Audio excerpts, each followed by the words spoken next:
Selamat malam para pendengar malam sekalian. Apa kabar kalian malam ini? Semoga kalian dalam keadaan baik-baik saja. Sebelum kita mulai cerita malam ini, jangan lupa untuk klik tombol subscribe, aktifkan loncengnya biar kalian nggak ketinggalan cerita horor selanjutnya dari channel ini.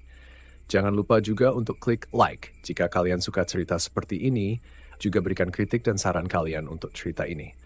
Oke, tanpa berlama-lama, mari kita langsung masuk ceritanya.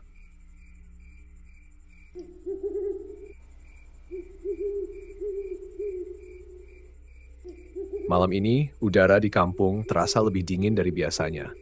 Angin berhembus pelan membawa aroma bakaran daun tembakau, terdengar juga suara pohon bambu berbunyi terkena angin di kejauhan. Di sebuah pos ronda sederhana, 3 orang duduk melingkar di atas bangku kayu dan bambu yang mulai rapuh. Mereka adalah Rocky, Ujang, dan Rahmat. Pos itu terbuat dari bilah bambu yang disusun seadanya dan atap rumbia yang sudah usang. Lampu neon kecil tergantung di atasnya, bergoyang perlahan mengikuti hembusan angin. Kadang cahayanya berkedip seolah-olah hendak padam. Di sudut pos tergantung sebuah kentongan bambu tua yang bergoyang pelan. Di lantai ada perlengkapan ronda seperti batang bambu panjang, senter tua yang sudah buram, dan sebuah pentungan kayu yang terlihat mengkilap terkena cahaya lampu neon. Mungkin sudah terlalu sering digunakan. Di tengah-tengah tersusun termos berisi air panas, beberapa bungkus kopi kemasan, 4 bungkus kacang goreng, dan 2 bungkus rokok jarum coklat. Sebelum duduk santai, Ujang sempat memukul pentungan sebanyak 3 kali, menandakan tugas keliling sudah selesai. Suara pentungan menyebar di udara lalu menghilang perlahan. Rocky, yang dari tadi santai, bersandar di bangku sambil menggoyang-goyangkan sandal jepitnya. Ia tampak rileks, tapi matanya sesekali mengawasi gelap di sekitar. Sepi amat ya kampung kalau malam, ujar Ujang sambil menghisap rokok kreteknya, asapnya mengepul menutupi cahaya lampu neon yang sudah temaram itu. Lalu dengan suara pelan, Rocky mulai berbicara, "Gue mau cerita pengalaman aneh, waktu gue mancing di empang belakang kebun bambu deh kalau begitu." Ujang dan Rahmat menoleh, wajah mereka yang tadi santai mulai menunjukkan rasa ingin tahu. "Di mana itu, Ki?" tanya Ujang sambil ngemil kacang, suaranya pelan agar tidak mengganggu suasana. "Di empang tua, belakang kebun bambu," jawab Rocky tersenyum kecil. Ia menatap kejauhan lalu melanjutkan. "Tempatnya nggak jauh dari sini, cuma sekitar 10 menit jalan kaki dari pos ini. Tapi udah lama banget gue nggak ke situ." Rahmat yang duduk di samping mereka ikut memperhatikan. "Tempat itu, bukannya kata orang angker, Ki?" katanya sambil tertawa kecil. "Lagian, kata orang yang suka mancing di situ, ikannya sedikit," tambah Rahmat, sambil tangannya sibuk menangkapi nyamuk yang mulai berdatangan. Rocky tersenyum datar, tidak membalas. Ia mengangkat cangkir kopinya dan menyeruput perlahan, lalu matanya menatap cangkir kopinya. Ada keheningan sejenak sebelum ia mulai berita lebih panjang. "Sore itu, gue jalan sendiri ke empang," ujar Rocky perlahan, suaranya menyimbangkan antara tenang dan sedikit berat. Di luar pos, suara daun bambu bergesekan pelan, seperti irama lembut yang mengikuti cerita. Kami bertiga makin mendekatkan diri, duduk berjongkok agar suasana terasa lebih hangat dan akrab. "Gue bawa joran bambu, sekotak umpan lumut, sama ember kecil buat naruh ikan," katanya lagi. Matanya melayang, menoleh ke depan, seolah mengingat-ingat lagi kejadian itu. "Gue pikir, sore-sore kayak gini, dapat mujair 1-2, lumayan buat lauk makan." Rocky berhenti sebentar menyeruput kopinya perlahan, lalu melanjutkan dengan suara yang lebih pelan dan serius. "Pas gue sampai di situ, suasananya aneh banget, hening banget. Air empang di situ kayak cermin, diam dan tenang. Pohon-pohon bambu yang mengelilingi cuma bergoyang pelan kayak sedang berbisik satu sama lain." Rahmat memperhatikan Ujang yang menelan ludah perlahan, wajah tampak mulai tegang. "Gak ada satu orang pun, biasanya sore-sore kayak gitu anak-anak kampung suka ada yang mandi di situ. Tapi ini kosong, sepi banget." Rocky menghela napas panjang, matanya menatap ke kejauhan seperti sedang mengingat sesuatu yang tidak ingin dilupakan. "Gue duduk di pinggir empang, pasang umpan, terus lempar kail dan nunggu." Ia menirukan gerakan melempar joran dengan tangan, membuat bayangan aneh yang bergerak di temaram lampu neon. 10 menit kosong, 20 menit, tetap diam. Setengah jam, kagak ada apa-apa. Hening banget, suara jangkrik pun kagak kedengeran, apalagi ikan. Ujang dan Rahmat semakin serius mendengarkan, wajah mereka penuh perhatian. Sesekali keduanya menelan ludah mendengarkan cerita Rocky. Gue mulai jenuh tuh. Gue ngomel lah, sama tuh empang. Mana ikannya bego? Dapat kuntilanak aja lah sekalian. Kalau ikan kagak ada mah. Begitu kata gue sambil gerakin kaki, nyoba nyalain suasana. Rocky menatap keluar pos, matanya kosong, lalu melanjutkan dengan suara yang lebih pelan dan penuh ketegangan. Tiba-tiba, saat gue lagi asik ganti umpan, terus dari balik pohon bambu di kejauhan, gue ngerasa seperti dengar sesuatu. Trek! Rocky menghentakkan kakinya ke lantai bambu pos. Suara yang dihasilkan membuat mereka bertiga kaget setengah mati. Suara keras itu memecah keheningan, membuat angin berhembus lebih kencang dan daun bambu bergesekan lagi. Buset deh Rock, cerita ya cerita aja. Tapi jangan bikin orang kaget napah, gerutu Ujang kepada Rocky. Sorry Jang, sabar ya, gue tadi cuma ke bawah suasana. Balas Rocky sambil mengangkat kedua tangannya ke arah Ujang dan Rahmat. Oke, gue lanjutin ceritanya ya, tambah Rocky sambil tertawa kecil. Ujang dan Rahmat tidak membalas perkataan Rocky, mereka hanya mengangguk, kesal ke arah Rocky. Beberapa lama, Rocky kemudian melanjutkan kembali ceritanya. Tali pancing tiba-tiba ketarik keras, katanya. Napasnya terdengar berat seperti baru saja lari dari sesuatu yang menakutkan. Tak lupa ia juga memperagakan gerakan ketika seseorang sedang menarik kail pancing. Refleks, gue tarik joran, lanjut Rocky dengan suara pelan tapi tegang. Tapi berat bro, beratnya. Aneh, bukan kayak narik ikan. Rasanya kayak narik sesuatu dari dasar empang atau kayak narik dasar empangnya sekalian. Rahmat bergigi kecil, merapatkan jaketnya agar lebih hangat, matanya menatap ke arah gelap di depan pos. Gue lihat ke arah air. Rocky menunduk, suaranya nyaris berbisik, penuh ketegangan. Ada yang muncul, Jang, Mat. Ujang dan Rahmat menahan napas menanti apa yang akan Rocky katakan selanjutnya. Apa sebenarnya yang akan keluar dari kedalaman empang itu? Awalnya kelihatan rambut panjang, basah, keluar dari air. Katanya pelan, seperti takut kalau suaranya menimbulkan sesuatu yang lebih buruk. Mukanya nggak kelihatan. Tapi yang aneh, rambutnya kayak nyebar di permukaan air, kayak lagi nyari sesuatu gitu. Hening, keheningan yang berat penuh rasa takut dan penasaran. Ngeliat itu gue panik. Gue lepas joran, langsung lari sekenceng-kencengnya. Gue nggak berani nengok ke belakang. Ternyata umpannya bukan dimakan ikan, tapi dimakan kuntilanak. Rocky menatap mereka berdua dengan sorot mata yang serius. Wajahnya penuh ketakutan tapi juga kelelahan. Mendengar itu, mereka bertiga terdiam.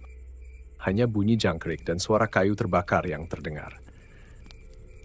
Di luar pos, suara plastik kresek yang tersangkut di pagar bambu yang tertiup angin, bunyinya seolah seperti suara bisikan halus dari kejauhan. Anjing menggonggong panjang, suaranya serak dan menggema ke seluruh kampung, menambah suasana mencekam yang belum berakhir. Mereka bertiga masih terdiam, masing-masing memandang ke arah gelapnya jalanan kampung yang tertutup kabut tipis. Aroma kopi panas, asap rokok, dan bunyi api unggun bercampur jadi satu, membentuk suasana yang aneh dan terlalu tenang.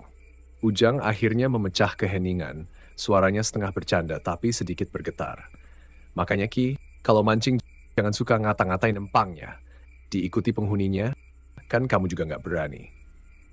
Mereka tertawa pelan, tapi tawanya terdengar seperti pelampiasan dari ketegangan yang baru saja mereka alami. Rocky juga tersenyum, tapi senyumnya bergetar dan hambar, seolah ada sesuatu yang masih memenuhi pikirannya. Udahlah, itu cuma pengalaman, katanya singkat. Meski sampai sekarang dia masih memikirkannya, apakah itu benar-benar kuntilanak atau sesuatu yang lebih menyeramkan. Rahmat menyeringai lebar, tangannya menggenggam erat pentungan kayu di sampingnya, seolah siap menghadapi apapun. Namun di balik tawa dan obrolan santai itu, mereka semua tahu satu hal. Kejadian seperti itu sudah sering mereka dengar dari warga kampung lain, dan bisa jadi apa yang baru saja Rocky ceritakan memang benar adanya. Malam makin larut dan suasana di kampung, entah kenapa, terasa lebih dingin dan lebih sunyi dari biasanya. Setiap suara yang terdengar, setiap bayangan yang melintas, terasa seperti ada yang mengintai dari balik kegelapan. Dan meski mereka berusaha menenangkan diri, hati kecil mereka tetap waspada.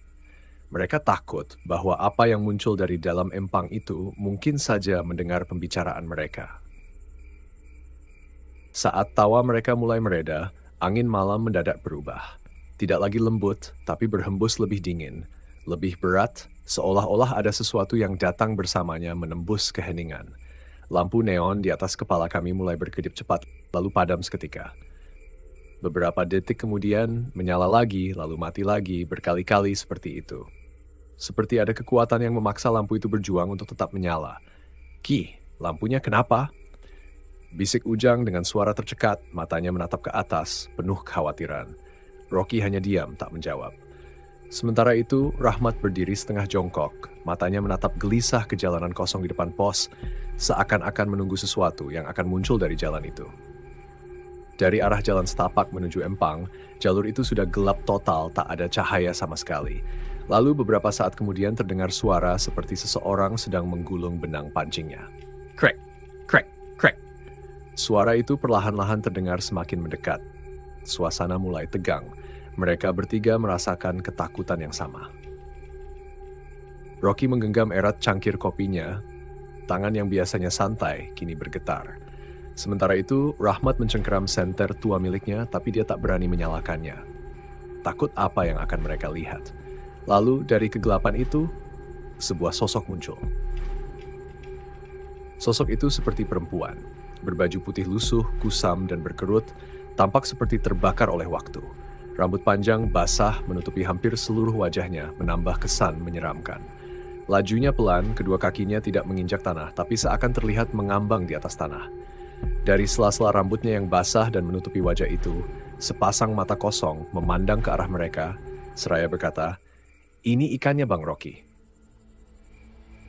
Mereka bertiga serempak berdiri, tanpa aba-aba, langsung berhamburan keluar dari pos itu, panik dan ketakutan bercampur. Suara senter Rahmat terjatuh, suara langkah kaki berdecit di tanah, dan ketukan keras dari pentungan, serta tumpahan kopi dan kacang berantakan di lantai. Rocky berlari paling depan dan paling cepat diikuti Rahmat dan Ujang di belakang. Ujang hampir tersandung karena sandal jepitnya lepas akibat panik. Malam itu pos ronda itu kosong begitu saja. Hanya suara angin yang berhembus dan suara pentungan yang tiba-tiba bergoyang sendiri berbunyi pelan seperti menegaskan ketakutan yang belum berakhir. Dari kejauhan, terdengar tawa kecil. Panjang dan lirih seraya berkata, "Ini ikannya Bang Rocky." Suara itu terus mengikuti mereka. Mereka berlari tanpa henti, menembus gelap malam yang sunyi, hanya diterangi cahaya bulan pucat yang sesekali tertutup awan.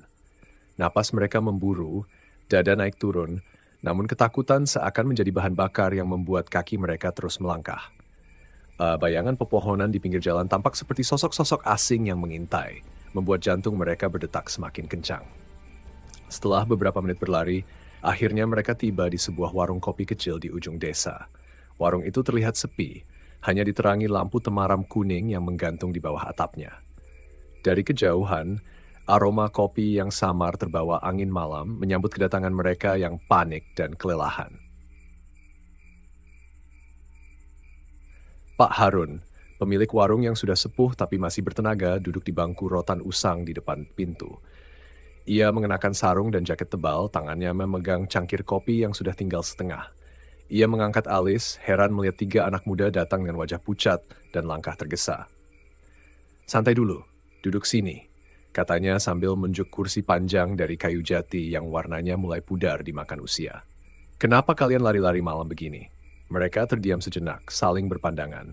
Nafas masih belum teratur, mulut mereka seperti ingin bicara tapi ragu, tidak tahu harus mulai dari mana. Akhirnya Rocky membuka suara, suaranya serak dan pelan. "Di pos ronda, ada yang aneh, Pak," katanya. Pak Harun mengerutkan kening. "Apa maksudmu, Ki?" Tanyanya kini duduk lebih tegak, seolah bersiap menerima cerita yang serius. Sambil sesekali menenggak air putih yang disediakan Pak Harun, mereka mulai bercerita. Dari awal saat mereka nongkrong di pos ronda seperti biasa, kemudian Rocky mulai bercerita tentang pengalaman melihat sesuatu seperti kuntilanak di sebuah empang, hingga tiba-tiba lampu di pos berkedip-kedip padahal tidak ada angin. Mereka pikir itu hanya gangguan listrik, sampai suatu ketika mulai terlihat bayangan samar seorang perempuan, memakai baju lusuh, dan mendekat perlahan ke arah mereka. Puncaknya adalah saat sosok perempuan dengan mata kosong muncul di depan mereka dan berkata, "Ini ikannya Bang Iki." Hal itu membuat mereka panik dan langsung kabur dari pos ronda tanpa pikir panjang. Pak Harun menyimak dengan tenang. Tangannya tetap sibuk menuangkan kopi hitam ke dalam 3 cangkir. Aroma khas kopi tubruk menguar di udara, memberikan sedikit rasa aman di tengah ketegangan. "Oh, begitu toh ceritanya." Gumamnya pelan, matanya sedikit menyipit seolah mengenali sesuatu dari cerita mereka.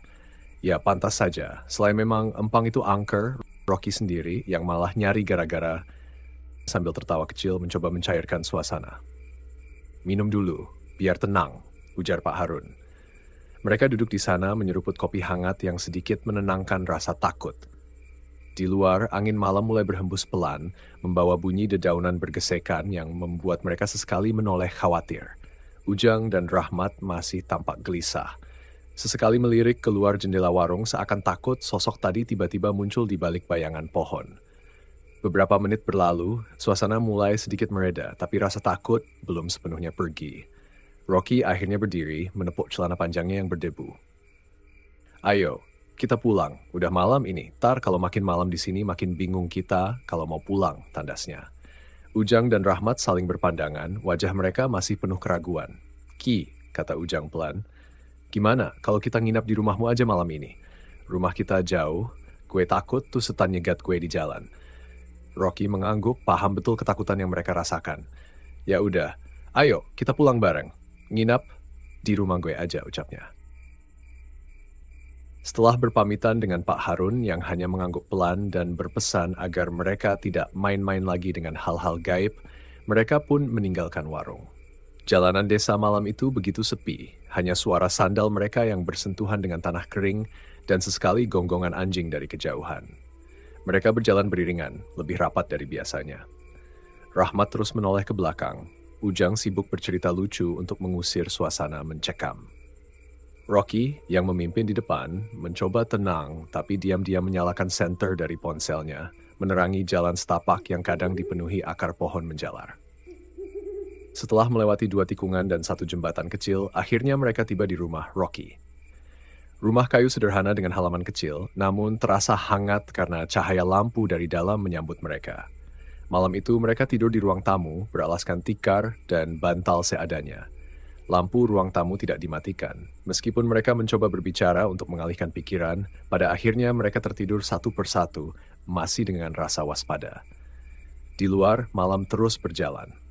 Angin membawa suara jangkrik dan sesekali lolongan anjing. Namun, di dalam rumah Rocky, mereka mencoba melupakan malam itu, berharap pagi segera datang dan menyapu bersih ketakutan yang masih menggantung di udara.